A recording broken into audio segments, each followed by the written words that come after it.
is also a social media schedule calendar as well, Mm. whereby there are times that you're going to go to this platform with a whole schedule of what you're supposed to post, and you have your content ready. So when you get to that platform, you just go directly and do whatever you're supposed to do and then go back. That has really helped in ensuring that I don't stay so much on social media moving around while not doing whatever took me there, because I now have a clear mind while going to social media.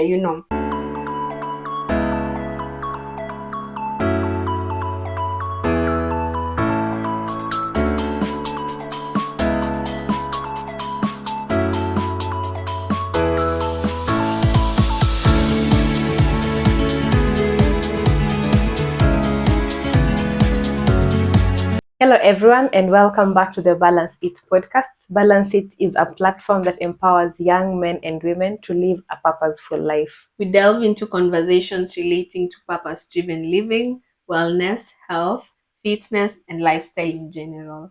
I'm your host, I'm Gertrude Nasike. And I am Eda Onyoni. And in today's episode, as you know already, we are doing the shout outs to each and every one of you who is commenting on our podcast, who is sharing, who is also commenting on our social media channels. And today we have one and none other than Salinite 9186. Salinite said, I was really invested in this conversation and I hope that part 2 comes soonest. This was that conversation that we did on tech trends with one of our guests. Thank you so much, Moi, for being one of our guests on the podcast. And yes, so tech trends was a conversation on mostly about technology. So go out and check it out. And thank you so much, Salinite, for just giving us your honest opinion about the podcast. Thank you so much, Sally. And on to today's episode. So today we are going to discuss a very important aspect in life, that is time. Yes. Time, especially in this digital age. Yeah. So I normally see, like, right now, sometimes you feel like you're always busy. Let me speak for myself. I'm always busy. Thank you. And sometimes you're busy being productive or you're busy in motion. But you realize that... Did you listen to what you said? Yes. You are busy being in? You're busy being in motion. Or? You're being productive. Yes, that is a tweetable statement right there.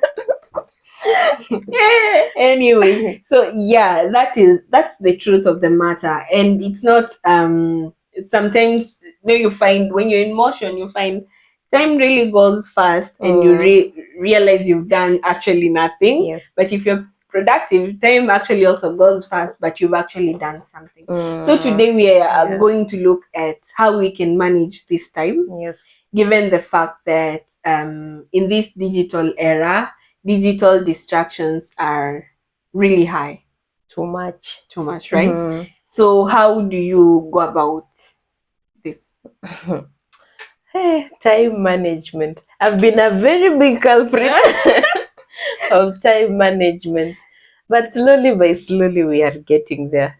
Don't give me those eyes, Gertrude. Don't give me those eyes. Slowly by slowly. I said what? Slowly by slowly we are getting there. But and also that is one of the things that I was working on, like in 2024, that I want to really improve my time management skills, because I've had that complaint from many people. But yeah, I'm glad that I have accepted and now I am working on it. So my first statement, I was actually just talking for many of us. Yes. Yes, but it's good to start with yourself. Yeah, true. Yeah, so I believe time management is very crucial, especially during this in this digital era. It's very crucial, because you find that most of the time you're just on your phone. Either you wanted to do something, but there is nothing much productive that you are doing, and that is why we need to create boundaries when it comes to how to manage our time. I can say with the digital space, I've been trying to embody some aspects that have really worked for me. So for me, what I've always been doing is, let's say for these social media spaces, if I feel like maybe Instagram is taking my time, I drop it and then I see whether it was really adding much value to me. So most of the time when I drop an app, it's just to identify, is it really valuable for me to have it or not to have it.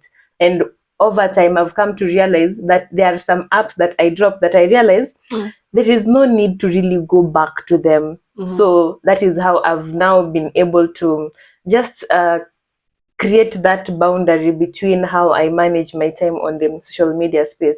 But also there are also some apps that you cannot just do away with. So over time I've been trying to track how much time I'm spending on those specific apps, and try to reduce the time that I'm spending on those specific apps. And I know most of our phones show us that you have maybe spent 2 hours on Instagram, 3 hours on Facebook. So using such metrics, I've been able to see that, okay, Instagram, like recently I dropped Instagram because I wanted to see whether it is really adding much value to me, and because I saw that yes, I need it for in terms of business and everything, but I realized that aside from that, I know it is a big element, but aside from that, I am not really gaining much. So I decided to like extend my period of staying away from it, but find ways of still handling business still on my Instagram platform. Yeah, that's how I've been able to manage it. Wow, I think that's really great. For me, I would say intentionally replacing most of the time that I would be on maybe social media with other activities. Just when I'm doing my to-do list, I have mostly time slots for every other thing, and that includes time that I'll also be on social media. And I've really been trying to make sure that I maintain this time. I just don't go on social media every single time, like all the time, unless it's scheduled on my to-do list. And it's not easy, because sometimes even you can go on social media and stay there for a while, but that is because nowadays most, like, the algorithms in these platforms are tailored in a way to maintain your attention. Like, literally, your time is the cost for whatever content you're watching, or whatever content you're consuming on these digital apps, or digital platforms. So it's tailored in a way to keep you there for as much as possible.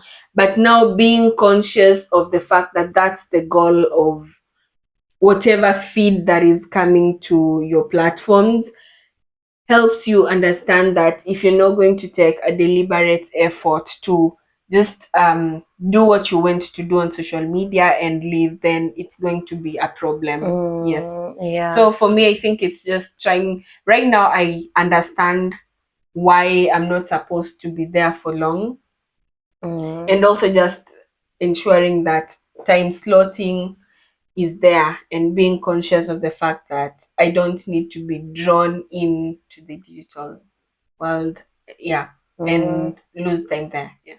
I think that is really powerful, because it's from a point of understanding the root cause analysis. And once you have understood the root cause analysis, then you're from a point of, they are just trying to trap me, and I'm not gonna be trapped, And also something else that I've tried to incorporate recently is that I realized there is this garbage in, garbage out. And over time I realized that a lot of things that I've been consuming, either way, I have not been able to actualize. If it is either listening to a podcast and maybe somebody said maybe time slot, and just add social media onto your time slotting, I realized I've not been doing that. So I asked myself, why do I keep on listening to this and I'm actually not doing it? So I decided to choose specific people that I want to listen to, that most of the time when I listen to them, I'm actualizing. Oh, wow. So right now I'm focusing on those specific people, such that when I know if I'm going to YouTube, I'm going to search, let's say, Mel Robbins, and listen to a specific conversation that I want to hear. Yeah. Or I'm going to YouTube to search Balance It podcast, going to listen about a specific thing that I want to hear.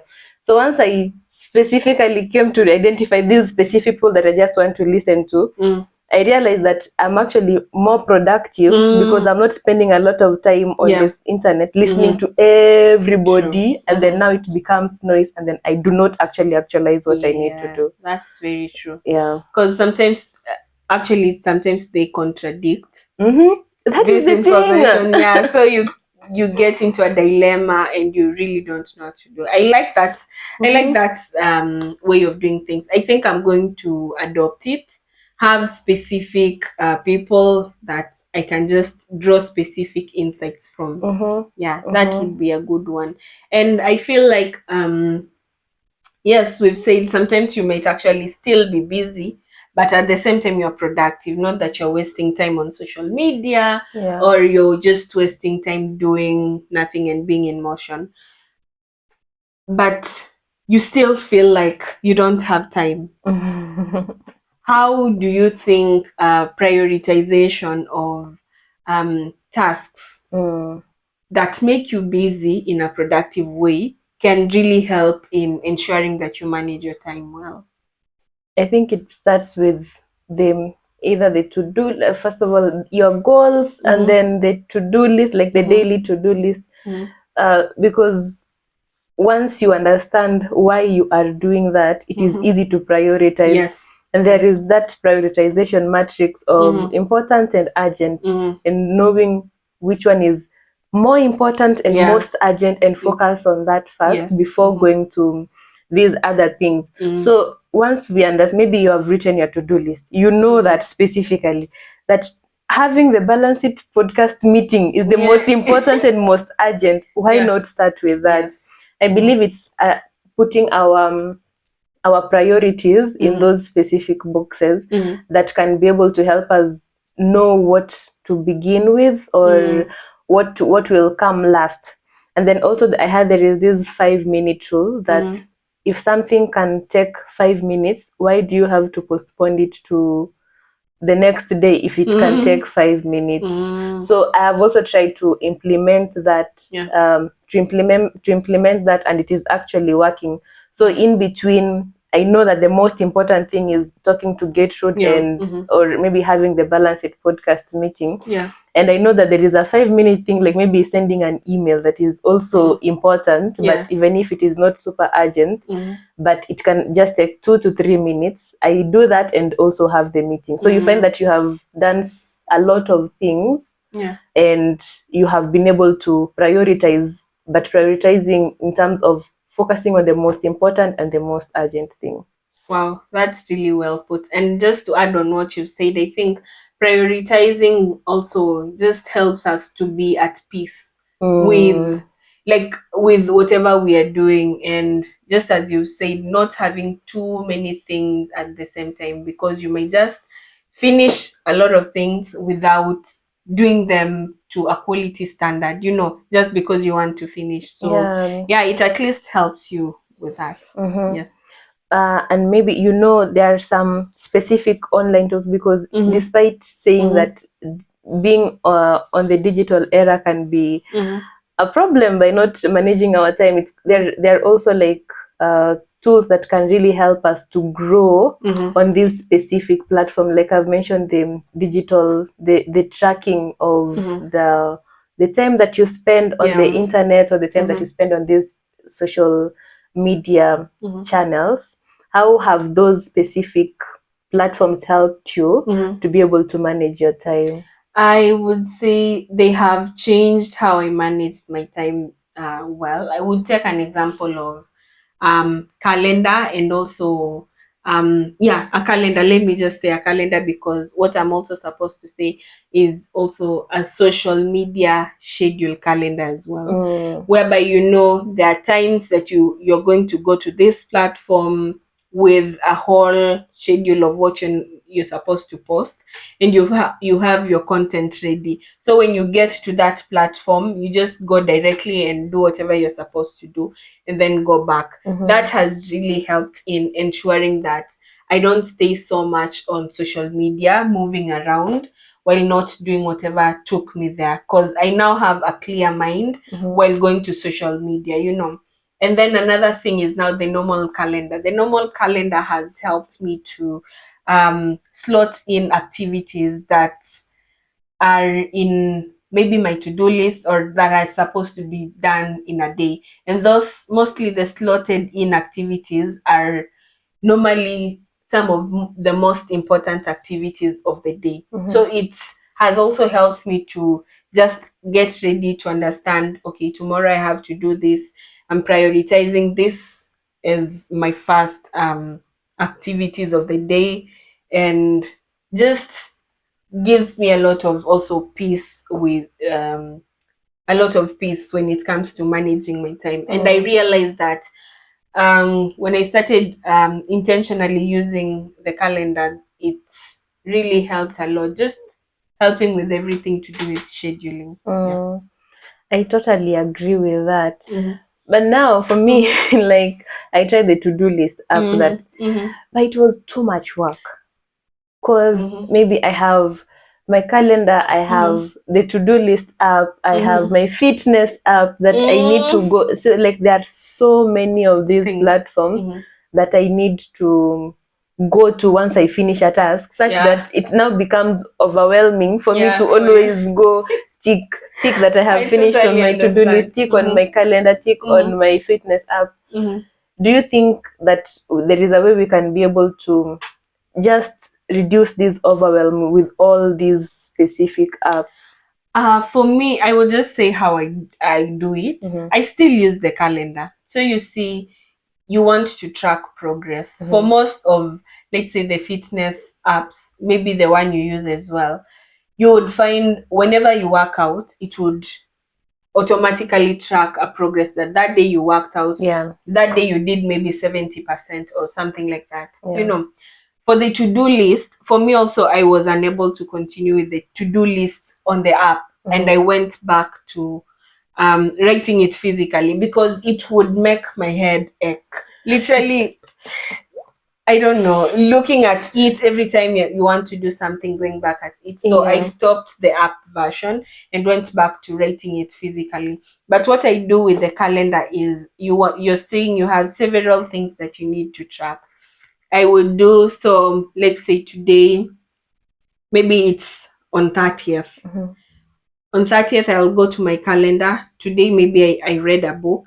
I allocated icons for the different activities that I do or are in my to-do list. Maybe I'm reading a book, I'm working out, I'm doing a gratitude journal, writing my to-do list. Let's just take, for instance, those activities. So when I do something, I would just go on that day, add events. I would just put those icons. So for fitness, I would put someone lifting weights, and then I put the lifting weights and then tick done, like put the tick emoji as well. Reading books, I would put a book and tick. Journaling, I would put a book, like the emojis, a book and something to write in tick. So that's how the calendar has been helping me to track the goals. And at the end of I know it's a very manual and time-consuming maybe process, but it can help because this is just a one-stop place where you can track all the things you've been doing this day. Another thing, if you're doing it, the to-do list manually, you can just go at the end of the day, review your to-do list. Today I did this, tick, tick, tick, tick.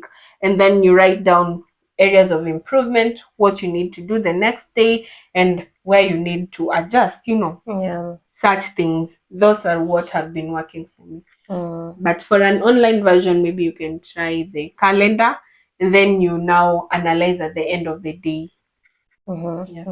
So at least you can see all the activities there and not having to go to all these apps. Maybe you can go to the apps at the end of the month. They can give you a summary report. Yeah, if it is automatic. Yeah. Mm-hmm. So that's it. Yeah, okay, I totally understand. Mhm. And I believe also energy is very important when we are also managing our time, because I came to realize that, especially when I'm around people that Mhm. I am not aligned with, I will just be moving up and down. I know Mhm. I need to do something very important, Yeah. but my mind just won't be settled. Mm. And I believe that the energy of the people who are around us make us to either be time wasters, Yes. or actually be good time managers. Yeah. What's your opinion? I feel like it's very true. And the energy around you might motivate you to work on your tasks or not to work at all. And it also depends the way you say the environment. Sometimes you might be feeling like not going to work or doing something, and then call me and say, and then I don't feel like going, and then I give you the same energy. Be rest assured you're not going to go to work, But if you're getting a different kind of energy that is actually going to boost up your mood, then you might actually be motivated to just go to work even though you don't feel like it, or just do whatever task you're doing, because even though you don't feel like it. So I think energy levels really play a crucial role, and it can either drain or boost your productivity. Yes. Hey, And it's because very important. Most people ignore this. Sometimes these are things we feel unconsciously, but they're things we need um, to be very mindful of. It affects a lot within how we manage our time. yeah, true. When they said you are an average of the 5 friends around you, they did not lie. They did not lie. They did not lie for sure. And just as we are almost wrapping off, we've talked about like time blocking and slotting specific things in our to-do lists, just to ensure time is well managed. How have you been able to block your time? Because I remember we did something slightly in last year about time slotting. Like, how have you been able to do this? Number one, for me, I can say it's because I normally say how I normally plan my day is I normally plan my week earlier, like and I mostly do it on Sunday. So on Sunday, I just sit down, I write everything that I need to do throughout the week, and then my mind already registers that. And after that, now I go Monday, I will do this. Tuesday, I will do this. And then now in those specific throughout the day activities, I put in somewhere social media, because I've realized that social media are some of the things that take most of my time. Social media, or just intentional breaks, such that I do not have to, in the middle of maybe I'm working, I do not have to be worried about maybe the meeting that I'm supposed to have with this specific client. So it is just a matter of putting everything down, however small it might look for us in our minds, just writing it down that I'm going to do it. And it is the same thing with let's say tracking our finances. It's about writing those smallest things that you're using your money on, that you will actually come to realize that you're actually spending a lot of money on these small things. So and actually most of the time you find that there are these small things, like maybe social media, going from the bedroom to your kitchen 20 times in a day. Those things are the ones that take a lot of our time, that you realize, where did really time go to? Cooking. Like, those are important things in our everyday life, but otherwise, if you don't realize, if you don't monitor them, you find that you've been cooking for 2 hours each and every day, and you're actually not doing anything big.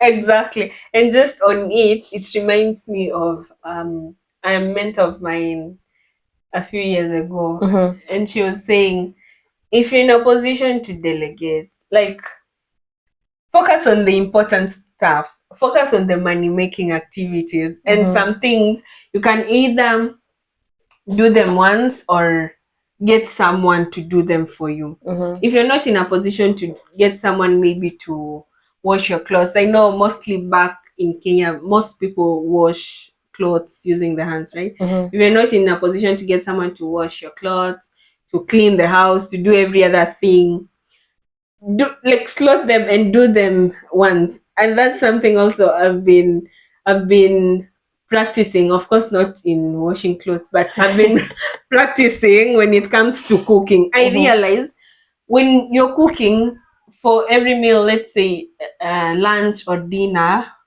you might be using maybe 1 hour or 1 hour 30 minutes Mhm. every time you're cooking for like the major meals, Mhm. and if it's something that takes long, you might even use more than 1.5 hours. Yeah. So at the end of the day, you find you've spent 3 to 4 hours just in the kitchen, and you're like, 3 to 4 hours is a lot of time you would be doing Yeah. something else. So what I do nowadays is I meal prep. So mostly sometimes like on Sundays Mhm. in the afternoon, maybe from around 3 or 4 to around 4, around, I take like 3 hours. I just cook for the week, Mhm. especially the stew Mm. bits. Yeah. I cook for the entire week. So if it's chicken, if it's beans, if it's like Yeah. yeah, and also some starch, and pack those foods. So days that I'm not maybe eating things like rice and the likes, I will just cook the starch, and it would take like 10 minutes or 10 15 minutes. minutes, Yeah. at most, which has really been a game changer when it comes to managing my time. As Mm. compared to in the past, I would have to cook every time, every Every every day. every day, and it was so stressful. Mm. So it's something that I adopted, and maybe it's something that you can also try in Mm. whichever area you're trying to manage your time. If you can see areas that you can delegate or do them once conclusively and then spend the other extra time doing important stuff, then Mm.